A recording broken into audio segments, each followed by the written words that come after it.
Good morning student.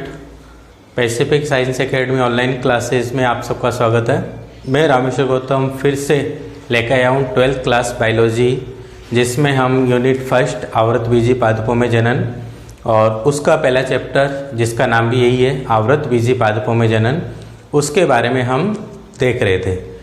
आवृतबीजी पादपों में जनन के अंतर्गत सबसे पहले पार्ट के अंदर हमने एक जनन और जनन के प्रकार के बारे में अध्ययन किया।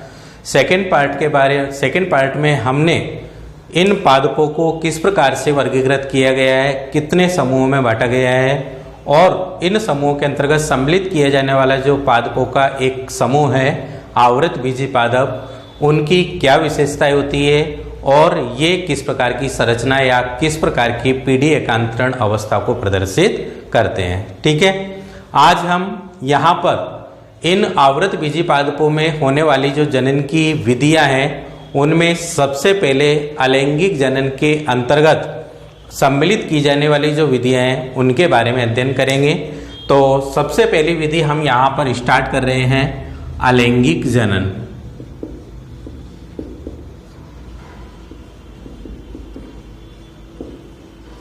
अलैंगिक जनन, जैसा कि जनन की विधियों के अंतर्गत मैंने आपको बता रखा है कि जनन दो प्रकार का होगा, एक अलैंगिक जनन और दूसरा लैंगिक जनन।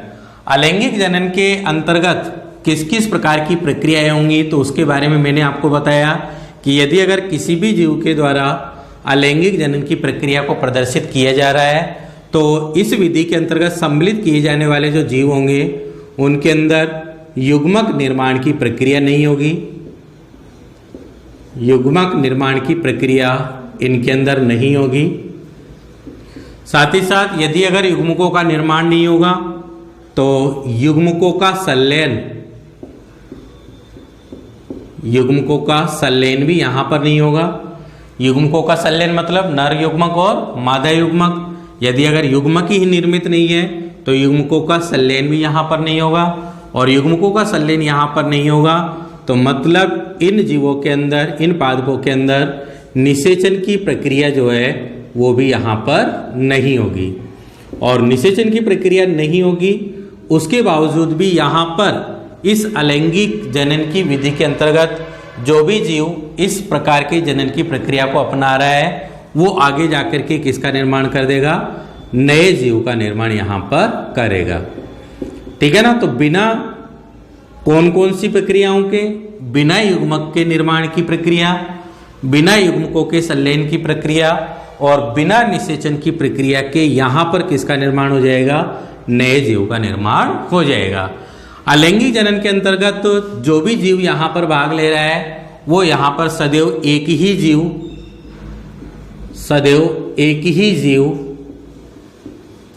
अलैंगिक जनन की प्रक्रिया के अंतर्गत भाग लेगा और इसी एक ही जीव से अपने ही समान नया जीव यहाँ पर निर्मित हो जाएगा। आवृतबीजी पादपों के अंतर्गत तो जो सम्मिलित की जाने वाली अलैंगिक जनन की विधियां हैं, ये दो प्रकार की विधियां यहाँ पर सम्मिलित की गई है। अलैंगिक जनन दो प्रकार की विधियों द्वारा आवृतबीजी पादपों के अंदर देखा जा सकता है। एक विधि होगी अनिषेक बीजता,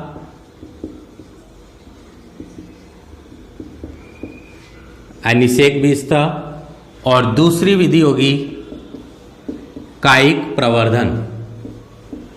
तो दो प्रकार की विधियां जो है वो यहाँ पर अलैंगिक जनन के अंदर सम्मिलित की गई है। पहली जो विधि है अनिषेक बीजता, इसको हम एगेमोस्पर्मी कहते हैं। एगेमोस्पर्मी इसे कहा जाएगा। और कायिक प्रवर्धन वेजिटेटिव प्रोपेगेशन,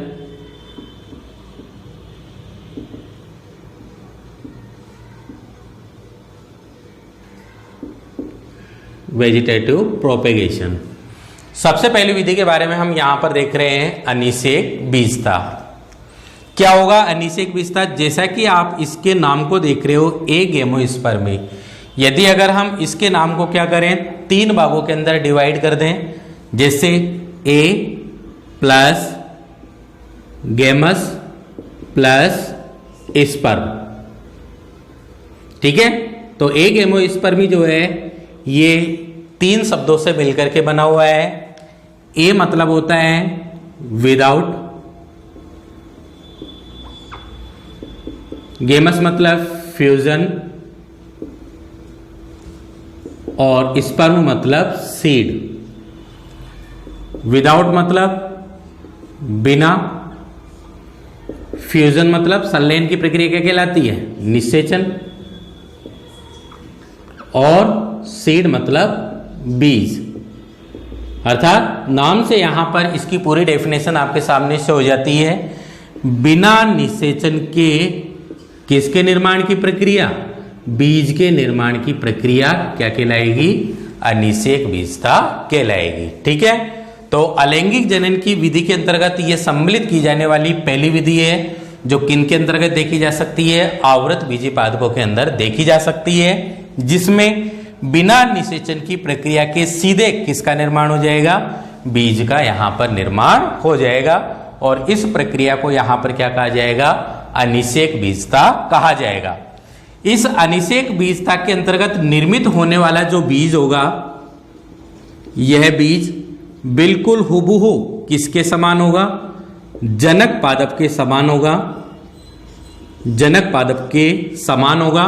और इस बीज से निर्मित होने वाला जो नया पादप है, इस बीज से निर्मित होने वाला जो नया पादप होगा, इस पादप को इस जनक का क्या कहा जाएगा, क्लोन कहा जाएगा।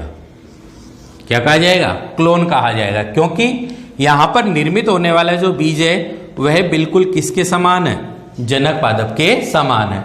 जब यह बीज अंकुरित होगा और अंकुरित होकर के यह किसके रूप में निर्मित होगा, नए पादप के रूप में निर्मित होगा, तो यह निर्मित होने वाला जो नया पादप है वो किसकी बिल्कुल प्रतिलिपि होगा, इस जनक पादप की प्रतिलिपि होगा। और उस जनक पादप की प्रतिलिपि को यहां पर क्या कहा जा सकता है, क्लोन कहा जा सकता है, जिसमें बिल्कुल सनन संरचना मतलब इसकी जो शारीरिक संरचना होगी और इसके आनुवंशिक गुण होंगे वो बिल्कुल किसके समान होंगे, जनक पादप के समान होंगे। तो हम यहां पर कह सकते हैं कि अनिषेक बीजता के अंतर्गत निर्मित होने वाला जो नया पादप होता है वह नया पादप किसके रूप में निर्मित होता है, क्लोन के रूप में यहां पर निर्मित होता है। ठीक है, इस प्रकार की प्रक्रिया जो है वह क्या कहलाती है, अनिषेक बीजता कहलाती है। एक इंपॉर्टेंट बात यहां पर यह जानने योग्य है कि यहां पर निर्मित होने वाला जो बीज है यह बीज होगा तो कैसा, द्विगुणित होगा, क्योंकि बीज सदैव कैसा होता है, द्विगुणित ही होता है। लेकिन इस बीज के निर्माण की प्रक्रिया किसकी हो रही है, बिना निषेचन की हो रही है। अर्थात यदि अगर हम इन पादपों के अंदर संरचना को देखें, इनकी भ्रूण अवस्था वाली जो संरचनाएं हैं या जनन संरचना वाली जो इनकी संरचनाएं हैं, उनको यदि अगर हम देखें तो उनके अंदर कोई भी आपके पास में कौन सी कोशिका होगी, द्विगुणित कोशिका होगी। कोई भी एक आपके पास में क्या होगी, द्विगुणित कोशिका होगी। और ये द्विगुणित कोशिका कौन सी क्रिया को नहीं अपनाएगी, निषेचन की क्रिया में ये भाग नहीं लेगी। और इस कोशिका से सीधे बिना निषेचन के यहां पर किसका निर्माण हो जाएगा, बीज का निर्माण हो जाएगा। तो बीज यहां पर कैसा बताया मैंने आपको, द्विगुणित बताया। क्यों बताया, क्योंकि इस बीज का निर्माण किससे हो रहा है, द्विगुणित कोशिका से ही हो रहा है। ठीक है ना। यदि अगर यहां पर निषेचन की प्रक्रिया के फलस्वरूप यदि अगर बीज का निर्माण होता तो यहां पर निर्मित भाग लेने वाली जो कोशिका होती वो कैसी होती, अगुणित होती। ठीक है, लेकिन यहां पर बिना निषेचन की प्रक्रिया के बीज के निर्माण की प्रक्रिया हो रही है और यहां पर इस द्विगुणित कोशिका से सीधे किसका निर्माण हो रहा है, बीज का निर्माण हो रहा है। इसलिए ये निर्मित होने वाला जो द्विगुणित बीज है यह किसी भी द्विगुणित कोशिका से क्या होता है, निर्मित होता है। ठीक है, तो यह है सबसे पहले नंबर की विधि अनिषेक बीजता। एक बार और देख लीजिए, अलैंगिक जनन के अंतर्गत सम्मिलित की जाने वाली पहले नंबर की विधि है अनिषेक बीजता, जिसे हम कहते हैं एगेमोस्पर्मी। एगेमोस्पर्मी को हम जब 3 भागों के अंदर डिवाइड करें तो ये 3 शब्द आपके पास में आते हैं, ए प्लस गेमस प्लस स्पर्म। ए मतलब होता है विदाउट, विदाउट मतलब बिना, गेमस मतलब फ्यूजन, फ्यूजन मतलब निषेचन, और स्पर्म मतलब सीड मतलब बीज। अर्थात बिना निषेचन के किसके निर्माण की प्रक्रिया, बीज के निर्माण की प्रक्रिया क्या कहलाएगी, अनिषेक बीजता कहलाएगी। यहाँ पर निर्मित होने वाला जो बीज होगा वो बीज बिल्कुल किसके समान होगा, जनक पादप के समान होगा। और इस बीज से निर्मित होने वाला जो नया पादप है वो बिल्कुल हूबहू जनक पादप के बिल्कुल समान होता है। इसलिए इस निर्मित होने वाले नए पादप को यहाँ पर क्या कहा जाएगा, क्लोन कहा जाएगा। इस विधि के अंतर्गत निर्मित होने वाला जो बीज होता है यह द्विगुणित होता है, क्योंकि इस बीज का निर्माण किसी द्विगुणित कोशिका से होता है बिना निषेचन की प्रक्रिया के। ठीक है, इसलिए निर्मित होने वाला जो बीज है वो कैसा होता है, द्विगुणित होता है। और निर्मित होने वाला नया पादप होगा वो भी कैसा होगा, द्विगुणित ही होगा। ठीक है, दूसरे नंबर की विधि यहां पर है आपके पास में कायिक प्रवर्धन, वेजिटेटिव प्रोपेगेशन। अब कायिक प्रवर्धन क्या होता है तो वो देखिए कि किसी भी पादप की संरचना को यदि अगर आप देख रहे हो तो किसी भी पादप की संरचना के अंतर्गत उसके 3 कायिक भाग होते हैं। 3 कायिक भाग होते हैं। कौन कौन से 3 कायिक भाग होते हैं पादप के अंदर, तो 3 कायिक भागों में जड़, तना एवं पत्ती को क्या किया जाता है, सम्मिलित किया जाता है। और किसी भी आवृत बीजी पादपों के अंतर्गत ये जो तीनों भाग हैं, ये तीनों भाग प्राकृतिक अथवा कृत्रिम रूप से सीधे किसका निर्माण कर सकते हैं, नए पादप का निर्माण कर सकते हैं, बिना युग्मक निर्माण के, बिना युग्मक संलयन के और बिना निषेचन की प्रक्रिया के। तो इस प्रकार की विधि को यहां पर कहा जाएगा कायिक प्रवर्धन। क्या होगा कायिक प्रवर्धन, यदि किसी पादप के कायिक भाग जड़, तना एवं पत्ती से सीधे अपने ही समान नए पादप का निर्माण होता है तो यह प्रक्रिया क्या कहलाती है, कायिक प्रवर्धन कहलाती है। ठीक है, क्योंकि कायिक प्रवर्धन के अंतर्गत पादप के 3 कायिक भाग लिए जाते हैं, जड़, तना एवं पत्ती, और इनके किसी भी भाग को यहां पर लिया जाएगा जनन की प्रक्रिया हेतु, तो उस कायिक भाग को यहां पर प्रवर्ध कहा जाएगा, प्रोपेग्यूल इसे कहा जाता है। क्या कहा जाएगा इसे, प्रोपेग्यूल कहा जाएगा, प्रवर्ध, जिसको हम कायिक प्रवर्धन की प्रक्रिया हेतु अपनाएंगे। और इस प्रवर्ध वाले भाग से किसका निर्माण हो जाएगा, नए पादप का यहां पर निर्माण हो जाएगा। ठीक है, कायिक प्रवर्धन जो है वो 2 प्रकार का होगा। एक होगा प्राकृतिक कायिक प्रवर्धन,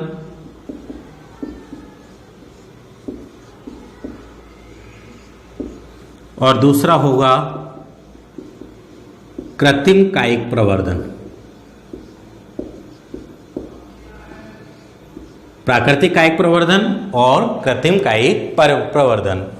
प्राकृतिक कायिक प्रवर्धन के अंदर किसी भी प्रकार की मानवीय गतिविधियां हैं, मानवीय गतिविधियां, इनको यहां पर सम्मिलित नहीं किया जाएगा, सम्मिलित नहीं किया जाता है। और यह प्रकृति के अंदर किस रूप में होगी, स्वतः रूप में संपन्न होगी। किस रूप में संपन्न होंगी, स्वतः रूप में ये संपन्न होगी। जबकि कृत्रिम कायिक प्रवर्धन के अंतर्गत किसको सम्मिलित किया जाएगा, मानवीय गतिविधियों को सम्मिलित किया जाएगा, मानवीय गतिविधियों को सम्मिलित किया जाएगा। और यह स्वतः रूप में संपन्न नहीं होगी। मनुष्य की कार्य विधि के बिना यहां पर अपने ही समान नए पादप का निर्माण नहीं किया जा सकता। जबकि प्राकृतिक कायिक प्रवर्धन के अंतर्गत आप पादप का जो भी कायिक भाग ले रहे हो, उस कायिक भाग के अंतर्गत प्राकृतिक रूप से, स्वतः ही रूप से अपने शरीर के अंदर जड़, तना एवं पत्ती वाले भाग पर किसी विशेष प्रकार की संरचना का स्वतः ही निर्माण होगा। और वह निर्मित होने वाली जो संरचना है वह सीधे आगे जाकर के किसका निर्माण कर देगी, नए पादप का निर्माण कर देगी। ठीक है ना, जैसे मान करके चलिए एक उदाहरण अपन यहाँ पर डिटेल से पढ़ेंगे प्राकृतिक कायिक प्रवर्धन को, लेकिन एक यहाँ पर एग्जाम्पल के रूप में मैं आपको बताना चाह रहा हूँ। जैसे अपन आलू का उदाहरण ले लेते हैं। तो आलू आपने देखा होगा कि घर में सबके पास में आलू रहते हैं। यदि अगर कोई आलू जिसको काफी दिनों तक अपन रखते हैं तो उसमें एक काले रंग की संरचना वहां पर निर्मित हो जाती है और काले रंग की संरचना पर छोटे छोटे हरे रंग की पत्तियां वहां पर विकसित हो जाती है, जैसे ये आलू वाला भाग। ठीक है, तो इस आलू को जब आप काफी दिनों तक रखते हो तो इसकी एक सतह जो है, ठीक है, वह बिल्कुल गहरे काले रंग की हो जाती है, इस प्रकार की संरचना के रूप में। और इस काले रंग की संरचना के आसपास छोटी छोटी हरे रंग की पत्ती जैसी कलिकाएं जो है वो यहाँ पर विकसित हो जाती है। इस निर्मित होने वाली जो काले रंग की संरचना है इसे यहाँ पर आलू की आंख कहा जाता है। आलू की आंख इसे कहा जाता है। अब यहाँ पर ये आलू के अंदर ये आलू की जो आंख निर्मित हुई है वो प्राकृतिक रूप से ही निर्मित हुई है, स्वतः रूप से निर्मित हुई है, मनुष्य के द्वारा इसको निर्मित नहीं किया गया है। तो मतलब मानवीय गतिविधियां इसके अंदर सम्मिलित नहीं है। ये आलू की आंख जो है वो आलू के अंदर स्वतः रूप से क्या हुई है, निर्मित हुई है। यदि अगर इस आलू की आंख वाले भाग को काट करके क्या कर दिया जाए, पास स्थित मृदा के अंदर गाड़ दिया जाए तो ये कुछ ही दिनों के अंदर किसके रूप में निर्मित हो जाएगा, नए पादप के रूप में यह निर्मित हो जाएगा। किसके रूप में निर्मित हो जाएगा, नए पादप के रूप में निर्मित हो जाएगा। तो यहां पर किसी भी प्रकार की मानवीय गतिविधियों को सम्मिलित नहीं किया गया है और जड़, तना एवं पत्ती वाले भाग पर कोई विशेष प्रकार की संरचनाएं यहां पर निर्मित हो जाएगी।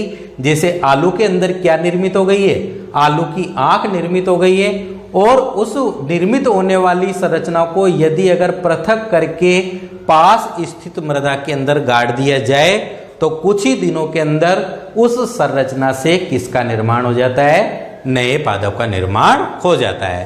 तो इस प्रक्रिया के अंतर्गत देखो, कायिक प्रवर्धन की प्रक्रिया के अंतर्गत हमने कौन से वाले भाग का चयन किया है, जड़, तना एवं पत्ती वाले भाग का चयन किया है। जैसे आलू की यदि अगर अपन बात करें तो आलू किसका रूपांतरण है, आलू तने का रूपांतरण है।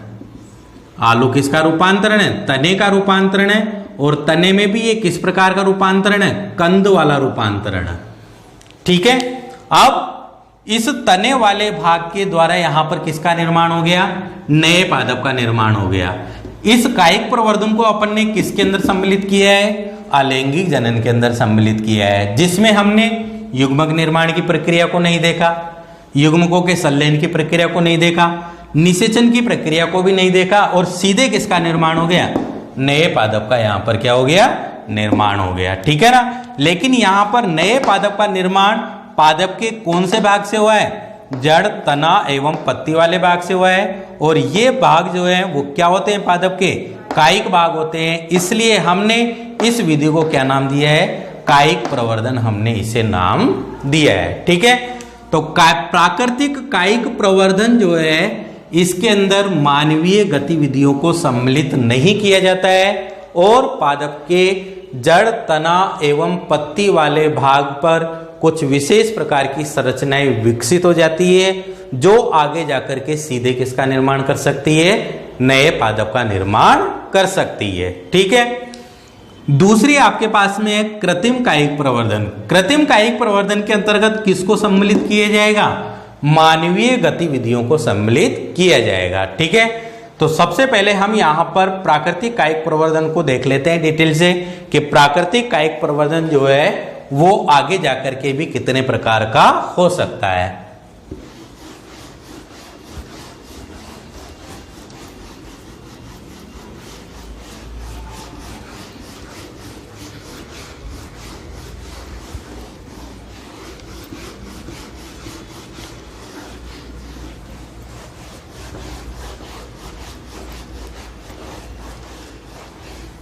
चलिए, सबसे पहला है अपने पास में प्राकृतिक कायिक प्रवर्धन।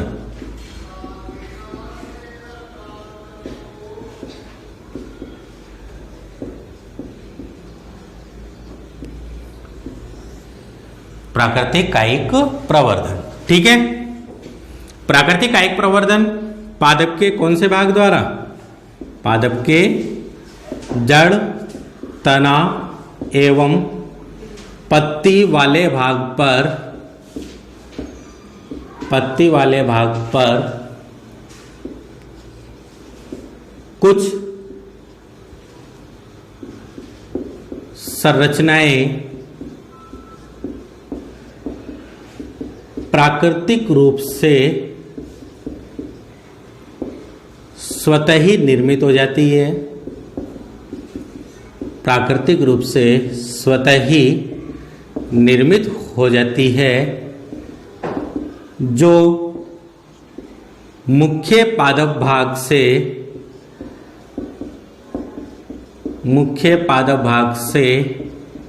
पृथक होकर अपने समान नए पादप का क्या कर सकती है? निर्माण कर सकती है। ठीक है ना?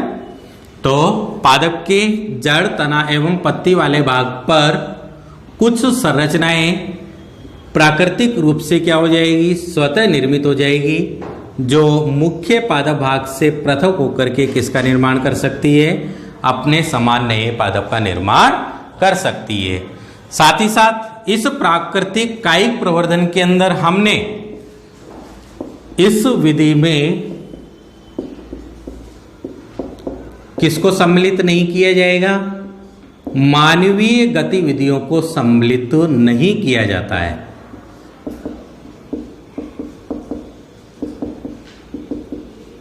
मानवीय गतिविधियों को सम्मिलित नहीं किया जाता है।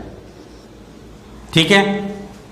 प्राकृतिक कायिक प्रवर्धन जो है वो भी आगे जाकर के कितने प्रकार का हो सकता है? 3 प्रकार का हो सकता है, क्योंकि पादप के कितने कायिक भाग हैं? 3 कायिक भाग है, जड़, तना एवं पत्ती। तो तीनों भागों से अलग अलग प्रकार से यहां पर क्या होगा? प्राकृतिक कायिक प्रवर्धन होगा। सबसे पहला भाग देख रहे हैं, तो जड़ द्वारा प्राकृतिक कायिक प्रवर्धन। ठीक है? दूसरे प्रकार का हो जाएगा तने द्वारा प्राकृतिक कायिक प्रवर्धन, और तीसरे नंबर पर हो जाएगा पर्ण द्वारा प्राकृतिक कायिक प्रवर्धन। ठीक है? सबसे पहला देख लीजिए, जड़ द्वारा प्राकृतिक कायिक प्रवर्धन। ठीक है? जड़ द्वारा प्राकृतिक कायिक प्रवर्धन आप किसके अंदर देख सकते हो? तो आप शीशम के अंदर देख सकते हो, अमरूद के अंदर आप इस विधि को देख सकते हो, और नींबू के अंदर आप जड़ द्वारा प्राकृतिक कायिक प्रवर्धन की विधि को देख सकते हो। कैसे?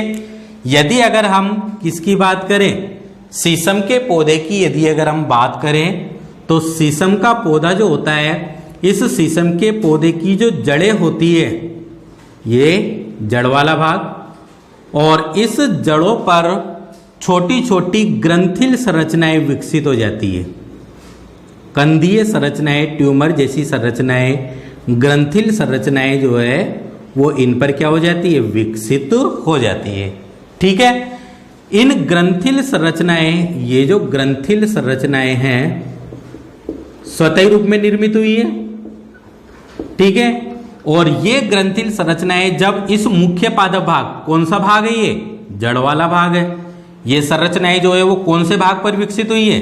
जड़ वाले भाग पर विकसित हुई है। स्वतः रूप में क्या हुई है? विकसित हुई है। यदि अगर ये ग्रंथिल संरचनाएं इस मुख्य पादप भाग से क्या हो जाए? पृथक हो जाए, तो पृथक होकर के ये ग्रंथिल संरचनाएं आगे जाकर के स्वतः रूप में किसका निर्माण कर सकती है? नए पादप का निर्माण कर सकती है। तो इस प्रकार यहां पर कौन सी विधि द्वारा प्राकृतिक कायिक प्रवर्धन हो सकता है? जड़ द्वारा यहां पर प्राकृतिक कायिक प्रवर्धन हो सकता है। किसके अंदर देख सकते हो? शीशम के अंदर देख सकते हो, अमरूद के अंदर देख सकते हो, और नींबू के अंदर देख सकते हो। एग्जाम्पल के रूप में हमने देखा है शीशम। शीशम के पौधे की यदि अगर जड़ों को देखें, तो जड़ों पर ग्रंथिल या कंदिल संरचनाएं जो है वो यहाँ पर विकसित हो जाती है, और ये ग्रंथिल संरचनाएं मुख्य पादप भाग से पृथक होकर के किसका निर्माण कर सकती है? नए पादप का निर्माण कर सकती है। ठीक है? इसी प्रकार से पादप के कौन से भाग द्वारा? तने वाले भाग द्वारा भी प्राकृतिक कायिक प्रवर्धन हो सकता है। तने के विभिन्न प्रकार के रूपांतरण होते हैं। वायवीय रूपांतरण होते हैं, ठीक है ना, अर्धवायवीय रूपांतरण होते हैं और भूमिगत रूपांतरण होते हैं। ठीक है, वायवीय रूपांतरण के अंतर्गत यदि अगर हम बात करें किसकी, तो विभिन्न प्रकार के रूपांतरण जैसे प्रकंद, ठीक है, तो प्रकंद वाला जो रूपांतरण है इसके अंदर हम कौन से भाग को, इसका उदाहरण क्या हो सकता है, अदरक। इसका उदाहरण क्या होगा, अदरक होगा। अब अदरक की संरचना को आपने देखा होगा, तो इस प्रकार की संरचना जो है वो अदरक की होती है।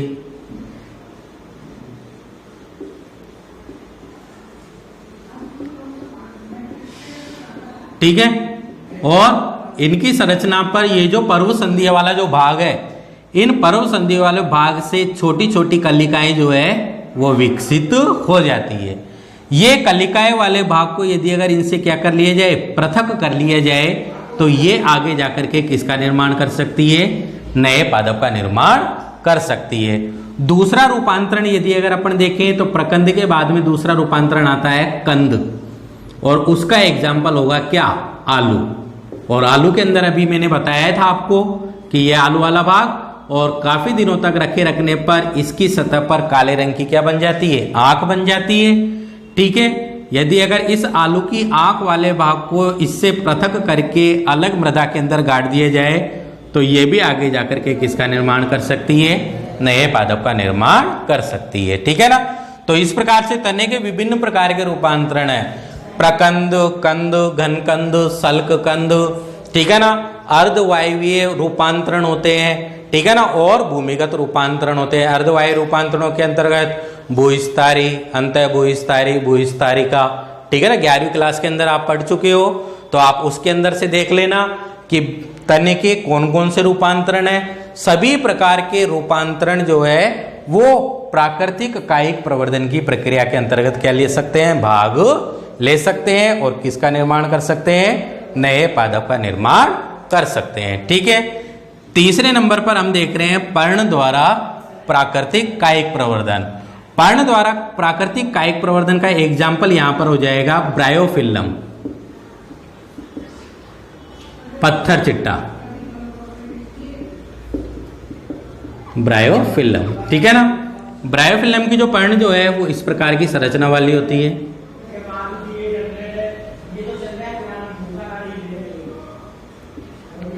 ठीक है ना, ये ब्रायोफिल्लम की क्या है, पर्ण है। और इस ब्रायोफिल्लम की पर्ण की जो पर्ण फलक कोर है, ये तो इसका पर्ण फलक हो गया, पर्ण की संरचना आपने पढ़ी होगी, ये इसकी पर्ण फलक कोर है।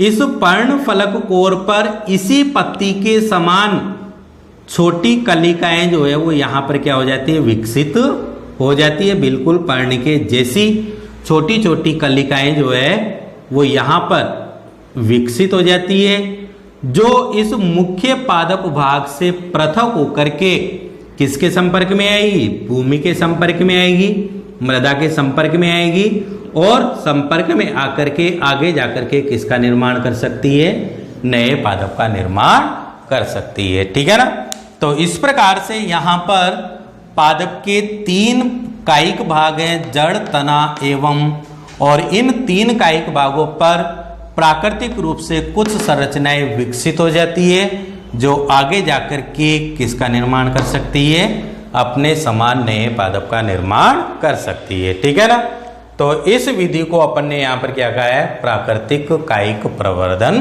कहा है। ठीक है, 3 भागों के द्वारा होगा, इसलिए ये 3 प्रकार का हो सकता है, जड़ द्वारा, तने द्वारा एवं पर्ण द्वारा। ठीक है, चलिए अब सेकेंड हम यहां पर देख रहे हैं कृत्रिम कायिक प्रवर्धन।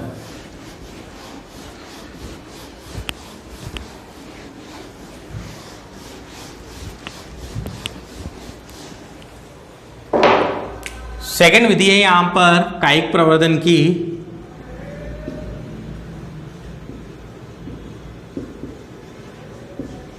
कृत्रिम कायिक प्रवर्धन। कृत्रिम कायिक प्रवर्धन में किसको सम्मिलित किया जाएगा, मानवीय गतिविधियों को यहां पर सम्मिलित किया जाएगा। मानवीय गतिविधियां यहां पर क्या होगी, सम्मिलित होगी, और तब जाकर के पादप के कायिक भाग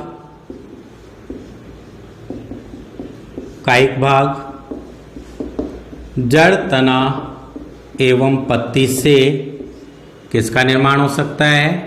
अपने समान नए पादप का यहाँ पर क्या हो सकता है? निर्माण हो सकता है। ठीक है ना। तो यदि अगर कायिक प्रवर्धन की वह विधि जिसमें मानवीय गतिविधियों की सहायता से अपने ही समान नए पादप का निर्माण किया जाए, वह क्या कहलाएगा? कृत्रिम कायिक प्रवर्धन कहलाएगा। कृत्रिम कायिक प्रवर्धन की 3 प्रकार की विधियां यहां पर दी गई है। सबसे इंपॉर्टेंट है, एग्जाम के अंदर इसमें से क्वेश्चन पूछा जाता है। 3 विधियां हैं। पहली कर्तन विधि,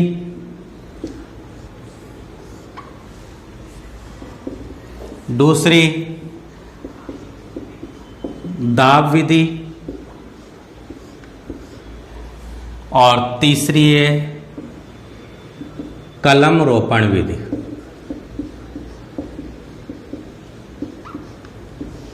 ठीक है। By cutting, by layering, by grafting, 3 प्रकार की विधियां हैं। सबसे महत्वपूर्ण है और इनके अंदर कोई भी एक क्वेश्चन जो है वो मेजर क्वेश्चन के रूप में पूछा जा सकता है। कृत्रिम कायिक प्रवर्धन की 3 प्रकार की विधियां हैं, कर्तन विधि, दाब विधि एवं कलम रोपण विधि। इन तीनों विधियों के बारे में हम नेक्स्ट वीडियो के अंदर चर्चा करेंगे। तब तक के लिए देखते रहिए Pacific science academy online classes. धन्यवाद।